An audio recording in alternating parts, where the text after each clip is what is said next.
রূপপুর জঙ্গলের বেশ গভীরে একটা ছোট্ট পুকুর পাড়ের পাশেই বাস করত হাসি নামের একটি হাঁস। হাঁসটি দুটি ডিম পেড়েছিল, আর ডিম দুটি ফুটে কিছুদিনের মধ্যেই ছানা হবে।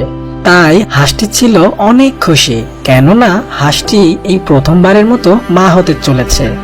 এই খুশিতে হাসি বলে, আহ, ভাবতেই আমার অনেক ভালো লাগছে।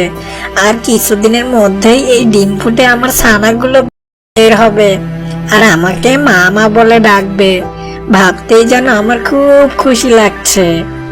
হাসি তার দুটি ডিম নিয়ে অনেক হাসি খুশিতে দিন পার করছিল। একদিন হাসি তার ডিম দুটিতে তাওয়া দিতে দিতে বলল, অনেক তো ক্ষুধা লেগেছে। যেই খাবারগুলো সব মজুত করে রেখেছিলাম তাও তো সব ফুরিয়ে গেল। আমাকে তো খাবার সংগ্রহে যেতে হবে, কিন্তু এই ডিমগুলো এখানে রেখে যাই কিভাবে?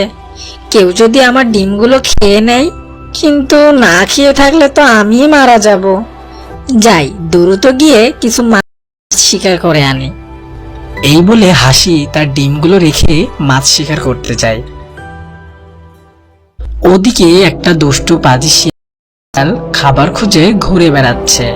আর খাবার খুঁজতে খুঁজতে শিয়াল বলতে থাকে, আহ, ক্ষুধায় যে আমার পেটের মধ্যে ইঁদুর দৌড়িয়ে বেড়াচ্ছে, আর যে চলতে পারছি না। ওই ঈগলের জন্য যে শান্তি করে কোথাও গিয়ে কিছু শিকার করতে পারি না। শিকার করতে গেলেই শয়তান ঈগল এসে আমার খাবারে ভাগ বসায়।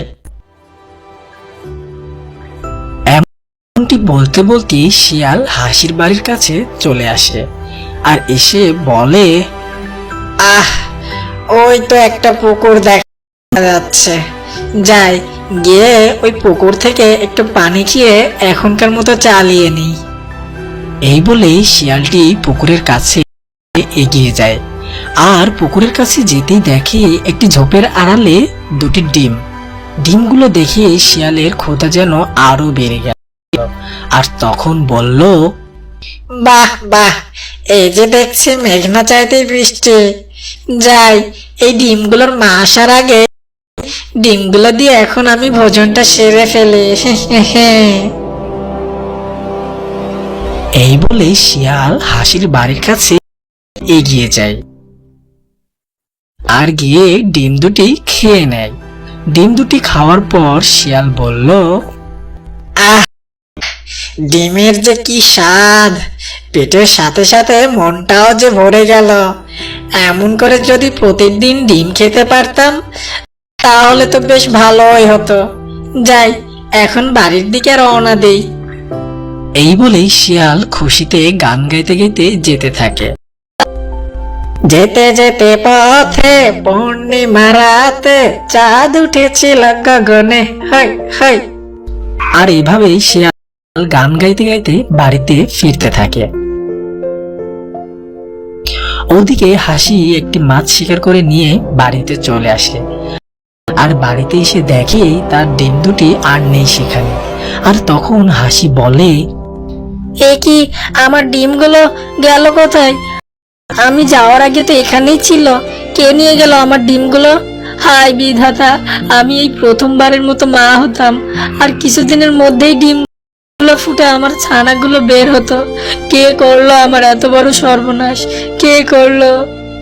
হাসি তার ডিমগুলো হারিয়ে অনেক কান্না করতে থাকে। ওদিকে শিয়াল বাড়িতে পৌঁছায় যায় আর তখন বলে, আহ, ডিমগুলো খেয়ে অনেক মজা পেয়েছি। এখন একটা জব্বর ঘুম দেই। এমনটি বলে শিয়াল ঘুমিয়ে পড়ল। এরপর কেটে যায় বেশ কিছুদিন। আর এদিকে হাসি আবারও দুটি ডিম দিল, কিন্তু এবার হাসি আগের মতো আর পুকুর পাড়ে না, বরং পুকুরের উপরেই বাসা বানায় আর ওখানেই ডিম দেয়, কারণ আগের মতো করে যেন কেউ এসে তার ডিমগুলো না খেয়ে যেতে পারে। অন্যদিকে ওই দুষ্ট পাজি শিয়াল তার গুহার সামনে দাঁড়িয়ে দাঁড়িয়ে ভাবছিল যে সে আজ কোন দিকে শিকার করতে যাবে। আর তখন শিয়ালটি বলল, অনেক দিন তো হলো মাংস খায় না, শুধু নিরামিষ খেয়েই থাকতে হয়েছে। আজ আর কোনো নিরামিষ না, আজ আমাকে একটা পাখি শিকার করতেই হবে। এমন বলতে বলতে তখনই শিয়ালের ওই হাঁসের ডিমগুলো খাওয়ার কথা মনে পড়ে যায়।